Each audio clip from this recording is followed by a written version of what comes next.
lihat dari ekonomi sekarang, kita lihat dari dolar, banyak orang yang akhirnya tegang, wah dolar sudah naik, naik jadi 17. Sekarang kita lihat ada beberapa pendapat bahwa di luar sendiri memang sudah merosot ekonominya. Memang sekarang dunia ini terkena, dunia merosot ekonominya.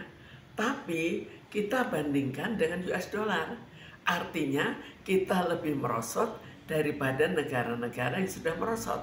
Jadi ini yang jadi masalah kita. Mestinya ya merosot sejajar lah, jangan lebih berat daripada mereka. Terus solusi bagi masyarakat yang seperti di pelosok itu banyak sekali yang ekonominya sangat menurun, bagaimana Bu? Jadi lalu kita lihat stres dalam hubungannya dengan ekonomi. Jadi jangan hanya dilihat dari oh orang itu kaya jadi dia tidak stres, orang itu miskin jadi stres. Tapi yang menyebabkan stres adalah penurunan ekonomi dari keluarga itu. Misalnya ada orang cukup kaya, dia turun, dia stres. Kita bisa buktikan pada dulu di Amerika saham tiba-tiba jatuh, sebagian bunuh diri karena tiba-tiba terjadi penurunan walaupun ekonomi mereka tetap dijamin oleh negara. Di sini kalau misalnya orang yang kecil naik sedikit, mereka sudah senang, tidak stres. Tapi ini yang jarang terjadi. Yang kecil ya tambah melarat, tambah yang sedang juga turun. Sebagian kecil sekali yang ekonominya bertambah.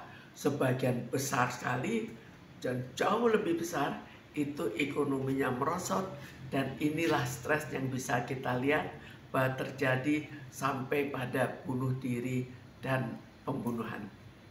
Jadi kira-kira solusi apa yang sebaiknya dilakukan pemerintah untuk mengurangi Solusi harusnya dalam segi ekonomi, tapi kalau kita lihat, coba kita bayangkan dari segi ekonomi, terjadi korupsi yang besar-besaran, misalnya yang sekarang terbongkar dalam bidang timah, terjadi lagi di batu bara yang mulai dibongkar tapi tidak sampai dibongkar lebih lanjut.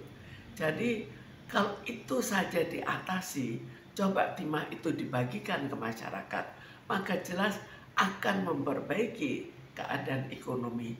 Karena sekarang itu di daerah, coba lihat berapa yang anaknya tidak bisa melanjutkan sekolah. Kenapa?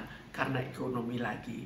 Jadi memang sebetulnya kita sudah menghadapi penurunan yang cukup mengkhawatirkan.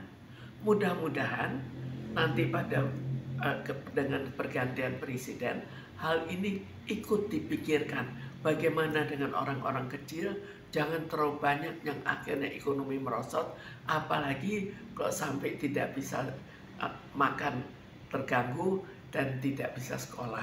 Itu kan suatu bibit yang sangat utama bahwa orang itu harus sehat dan harus berpendidikan.